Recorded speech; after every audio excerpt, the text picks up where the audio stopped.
My dear students, welcome to your favorite channel English Learning Assam. I Mullah sir teach you English grammar, chapter voice change. Today part number is 11. Today I start passive voice of imperative sentences. Okay?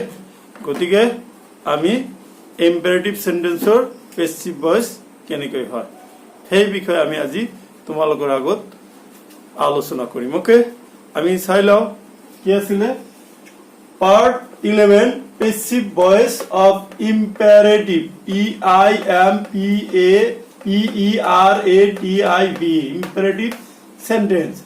imperative sentence মানে কি আদেশসূচক বাক্য okay এই আদেশসূচক বাক্য বা imperative sentenceৰ passive voice কেনেকৈ কৰিম ইয়াৰে আজি লেটাৰে আৰম্ভ হোৱা লেট পেসিভত লেটাৰে আৰম্ভ হয় LET এই লেটাৰে আৰম্ভ হওয়া বিলাকৰ কৰিম ওকে আৰু এটা ক্লাস কৰিম তোমালোকৰ বাকি নিয়ম বিলাক ওকে লেটাৰে কেনেকৈ আমি পেসিভ ভয়েস ইম্পেৰেটিভ সেন্টেন্স বিলাকক পেসিভ ভয়েস লৈ লব পাৰো লেট দি আৰম্ভ কৰি ওকে তেতে ইয়াতে নিয়মটো হল কি প্ৰথমতে তোমালোকে নাম্বাৰ 1 সাধাৰণতে কি হয় সাধাৰণতে সাবজেক্ট না থাকে তোমালোকে নিশ্চয় জানা কি ইম্পেৰেটিভ সেন্টেন্সৰ কি না থাকে সাবজেক্ট জেনাৰেলি না থাকে গতিকে সাবজেক্ট নাই তাৰ কামো না থাকে জেনাৰেলি কৈছো দে আচ্ছা এনে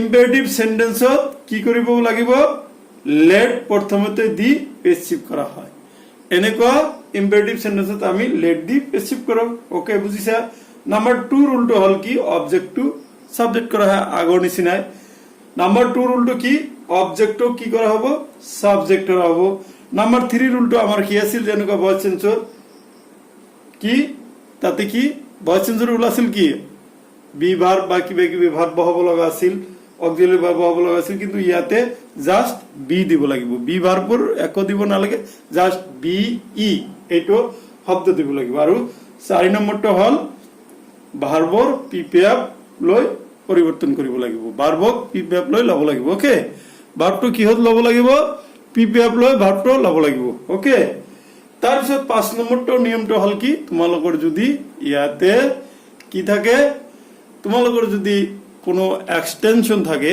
তেতিয়াহলে সেই এক্সটেনশনটো লিখিব লাগিব ওকে গতিকে আমি নিশ্চয় তোমালোকে বুজি পালা পাঁচটা নিয়ম আছে এটা হল কি লেটারে আৰম্ভ হোৱা পেসিভ ভয়েস বিলাক ইম্পেৰেটিভ সেন্টেন্সৰ ফাৰ্স্ট নিয়মটো মই আৰু এবাৰ কৈছো সাধাৰণতে সাবজেক্টটো না থাকে এনে ইম্পেৰেটিভ সেন্টেন্স বিলাকত কি লেট প্ৰথমতে দি পেসিভ কৰা হ'ব নাম্বাৰ 2 অবজেক্ট টু সাবজেক্ট কৰা হয় আৰু তাৰ পিছত number 3 D B E B যোগ দিয়া হ'ব নাম্বার 4 ভার্বটো পিপিএফ লৈ লোৱা হ'ব নাম্বার 3 নাম্বার 5 টো হ'ব কি যে যদি এক্সটেনশন থাকে তেনেহলে extension to দিবা now take some example from these sentences okay that means imperative sentence take example হলে আমি ভাল পাওঁ না example হলে আমি ধুনিয়া কৈ বুজিব পাৰো ওকে গতিকে example বিলাক লও এক্টিভত লৈছো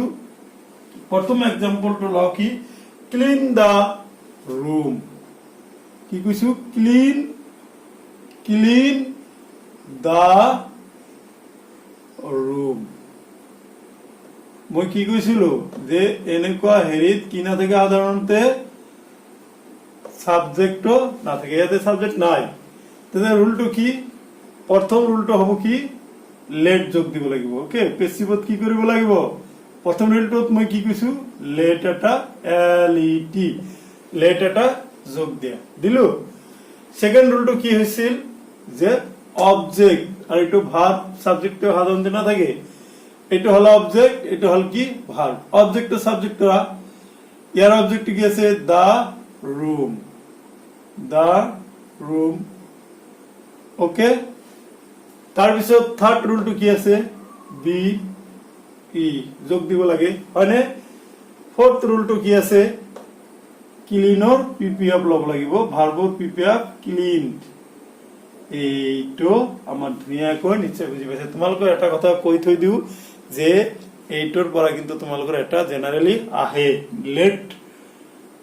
লেটেৰে আৰম্ভ হোৱা পেসিভ ভয়েস বিলাক ইম্পেৰেটিভ সেন্টেন্সৰ এইটো প্ৰায় পৰীক্ষাত তোমালোকক দিব গতিকে তোমালোকে এই আজিৰ যেটো ক্লাস আজি ক্লাসটো অলপ মনোযোগৰে শুনা আৰু ঘৰত বাৰে বাৰে ভিডিও চাই মনত মানে একেবাৰে বুজিবলৈ যত্ন কৰা মই কিন্তু বাৰে বাৰে কৈছো গ্ৰামাৰ যদি তোমালোকে বুজি পোৱা এটা একেবাৰে অংকৰ নিচিনা গণিতৰ নিচিনা যে গোটেইখিনি কৰিলে 100 এৰ ভিতৰ 100 পায় তুমিও এই গ্ৰামাৰত কি পাবা যিমান নম্বৰ থাকে যেনেকৈ 20 বা 25 যি নম্বৰে না থাকে তোমালোকে এইখিনি অংকৰ নিচিনা পাবা মই তাৰ ব্যৱস্থা কৰি দিম গতিকে তোমালোকে চিন্তা কৰিব নালাগে তোমালোকে জাস্ট মোৰ চেনেলত আহি হেৰিটো কৰিব লাগিব okay next do it now next example লো do it now okay do it now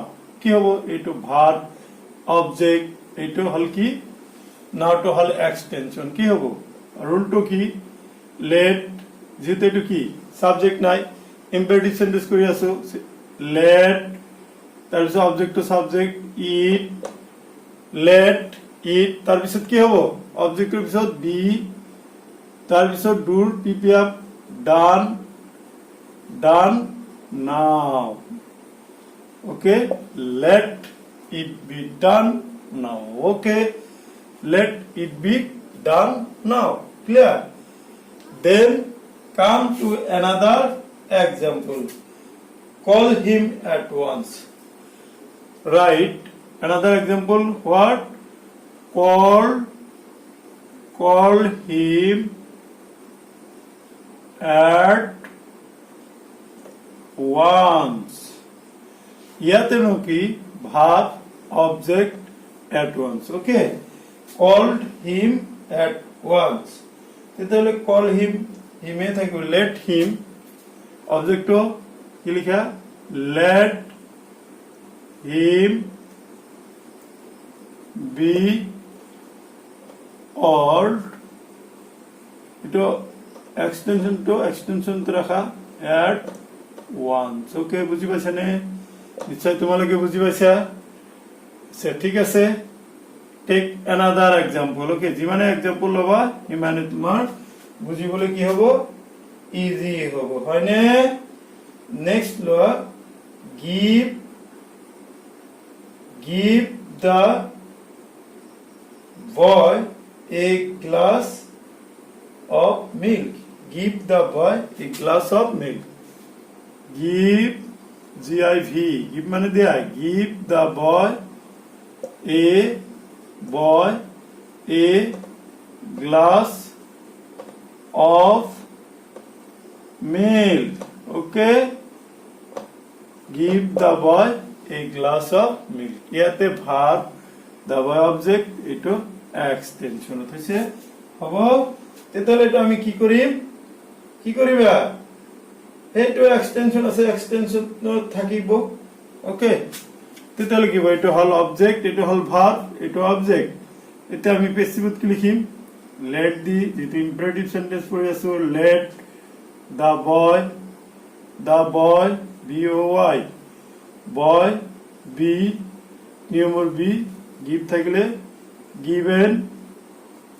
given তাৰ এক্সটেনশনটো লগাই দিয়া a glass of milk okay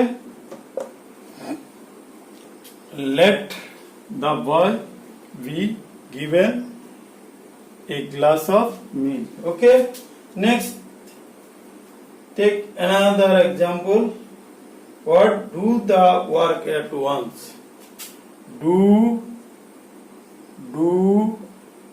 the work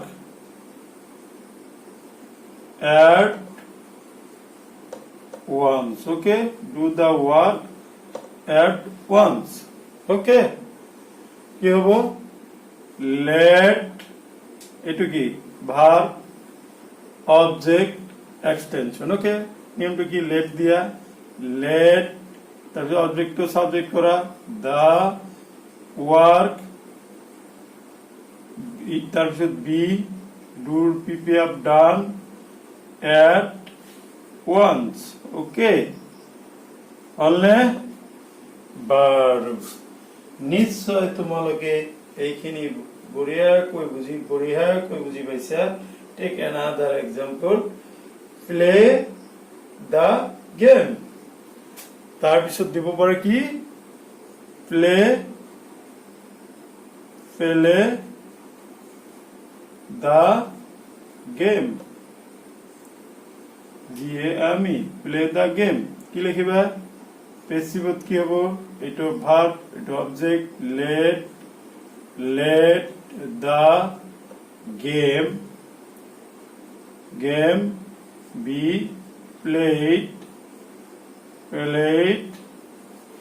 let the game be played okay নিশ্চয় তোমালোকে ধুনীয়াকৈ বুজিবলৈ বুজি পাইছা okay take another examples okay এখানে নিশ্চয় বুজি পাইছা হ'ব দিয়া তেতিয়া হলে আমি নেক্সট লৈকে আহো ওকে নেক্সট তো চাও কি দিছে এইখিনি লৈ আমি যাবলৈ প্রয়াস করো ওকে ঠিক আমি যে পরীক্ষার কোশ্চেন দেখো এটা ইন্টারেস্টিং সেন্টেন্স ওকে এটা ইন্টারেস্টিং সেন্টেন্স তো কি পরীক্ষার কোশ্চেন বিলাকত সাধারণতে দি থাকে চেঞ্জ দা ভয়েস এই চেঞ্জ দা ভয়েস হেটো কিন্তু এটা কি হয় চেঞ্জ দা ভয়েস এটো এটা কি হয় তোমালোকৰ ইম্পারেটিভ সেন্টেন্স হয় চেঞ্জ হল ভার্ব দা ভয়েস হল অবজেক্ট এতেও কিন্তু সাবজেক্ট নাই গতিকে change da voice is also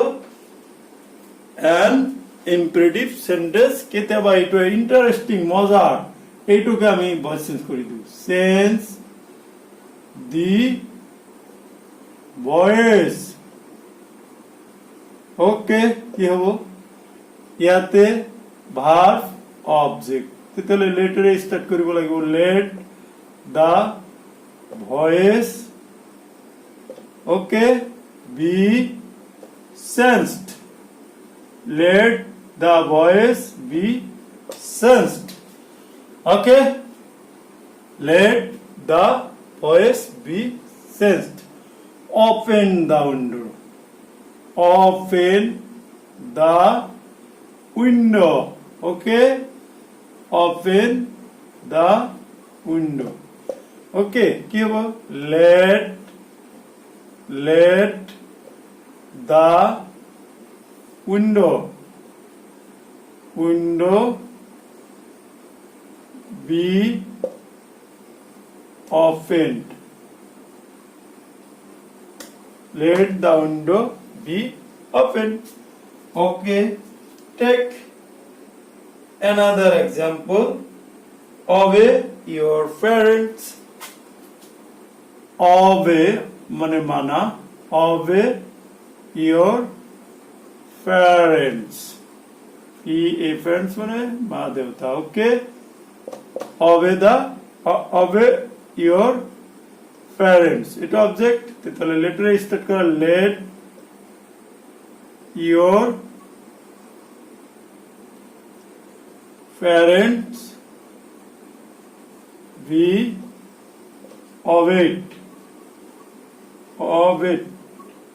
okay shut the door এগুলো কমন শাট মানে বন্ধ করা shut the door দরখন বন্ধ করা ইয়াতে ডোর টু শাট টু ইয়াত কি হবে let the door be shut এই হয় shut ওকে ঠিক আছে এতিয়া আমি অলপ ব্যতিক্রম ধর্মী ইম্পারেটিভ সেন্টেন্স পড়ো ওকে দুটা মান एग्जांपल হইছে যেনেকৈ লেটে দিলে তোমার অ্যাক্টিভত লেট দিয়ে আরম্ভ হই গেছে ওকে এসে লেট দি যারা let him keep it এসে এইটো সল let him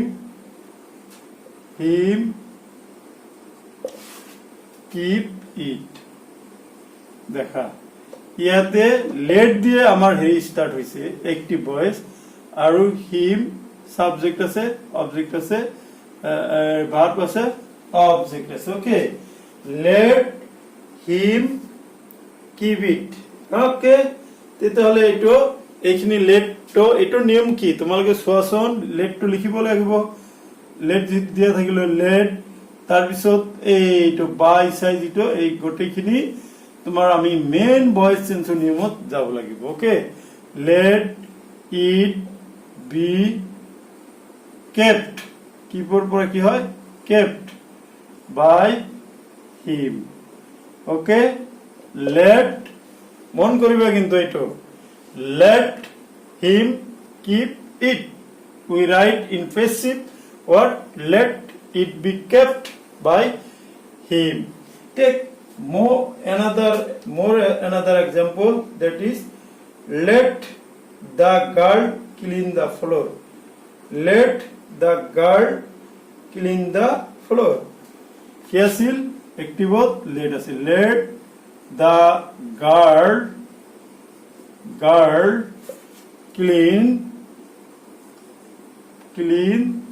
the floor. Okay, আচ্ছা এটা কি হব the floor let তো দিবই লাগিব, এটা নিয়মৰ কথা। let the এইটো নিচিনা অবজেক্ট টু সাবজেক্ট হব, সাবজেক্ট টু অবজেক্ট হব, এইটো same let the floor FLOR, floor মানে মজিয়া। let the floor তাৰপিছত নিয়মটো কি be cleaned। Okay, let the floor be cleaned by the girl। Okay, এইখিনি ধৰা তোমালোকৰ আগত মই some example the passive voice of imperative sentence example the বুজাই দিলো। ওকে, এতিয়া আমি এক্টিভৰ পৰা পেসিভ লৈকে যোৱা শিকিলো। এতিয়া আমি পেসিভৰ পৰা এক্টিভ লৈ কেনেকৈ লওঁ সেইখিনি শিকিবলৈ যত্ন কৰিম। এতিয়া আমি কেইটামান পেসিভৰ পৰা এক্টিভ ভয়েস কৰোঁ। ওকে, কি কৰিম পেসিভ ভয়েসৰ পৰা এক্টিভ ভয়েস লৈ কেনেকৈ কৰা যায়। ধৰা ইয়াতে মই এটা এক্সাম্পল লৈছো, কি পেসিভত আছে কি let the game be finished। এটা উল্টাটো হ'ব কি let থাকিলে আমি বুজি পাম কি এটো কি কিহত আছে ইম্পেৰেটিভ সেন্টেন্সত আছে। গতিকে ইম্পেৰেটিভ সেন্টেন্সত প্ৰথম কি হয় ভাৰ্ব হয়, তাৰ পিছত এটা অবজেক্ট হয়। ওকে, সেই নিয়মৰ উল্টাটো কৰা ইয়াতে আমি এক্টিভত যাম। ওকে, এক্টিভত কি হ'ব লেটটো উঠাই দিব লাগিব, এটো উঠাই দিব লাগিব, গল এটা নিয়ম। তাৰপিছত ভাৰ্বটো পিপিএফত আছে। ওকে, পিপিএফত থাকিলে পিপিএফৰ গ্ৰুপটো গুচাই দিব লাগিব ফিনিশড। ফিনিশ মানে সমাপ্ত কৰা বা শেষ কৰা। ফিনিশৰ মেইন ফৰ্মত কি আহিব ফিনিশ আহিব, ফিনিশডৰ FNISH। ওকে, গতিকে ইয়াতে আমি লিখিম কি প্ৰথমতে লিখিম ফিনিশ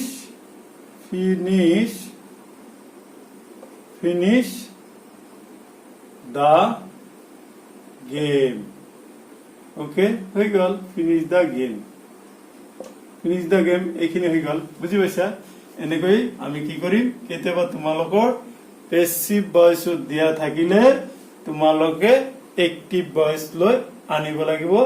যদি ইম্পেৰেটিভ সেন্টেন্সৰ পেসিভ বিলাক লেটাৰে দিয়া থাকে তেতিয়াহ'লে প্ৰথমতে ভাৰ্বটো লিখিবা, কি ফৰ্মত লিখিব লাগিব মেইন ফৰ্মত। Okay, then you write the given subject into object. Okay, now take another example. Okay, let the bill be paid today. I say let the bill be paid what today। Today কি হত আছে কেনেকৈ গম পাম late আছে। Okay, আৰু B আছে। গতিকে দিস ইজ ইন হোৱাট এইটো পেসিভ ভয়েসত আছে। গতিকে পেসিভ ভয়েসত থাকিলে আমি তাক এক্টিভ ভয়েস লৈ লব লাগিলে কি কৰিব লাগিব আৰু ইয়াতে চোৱা এইটো ভাৰ্ব আছে, ভাৰ্বটো আগত আনিব লাগিব আৰু এই লেটটো উঠাই দিব লাগিব। আৰু যদি কিবা ইয়াৰ এই ক্ষেত্ৰত কি আছে এক্সটেনশন থাকে সেইটো লাষ্টত দিব লাগিব। ওকে, তেতিয়াহ'লে মৰমৰ ছাত্ৰ ছাত্ৰীসকল তোমালোকে লিখি লোৱা কি হ'ব, পেইটৰ প্ৰেজেন্ট ফৰ্ম হ'ব পে। পে হৈ গ'ল দা বিল, BILL বিল, বিল টুডে, টুডে, টুডে। ওকে, এইটো হল আমার হেৰি active voice rule. Okay, take another more example. Let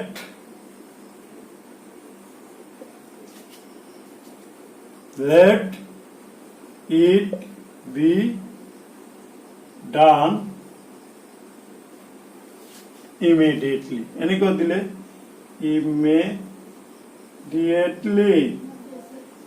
immediately মানে তৎক্ষণাৎ, তাড়াতাড়ি, এতিয়াই, হয় না?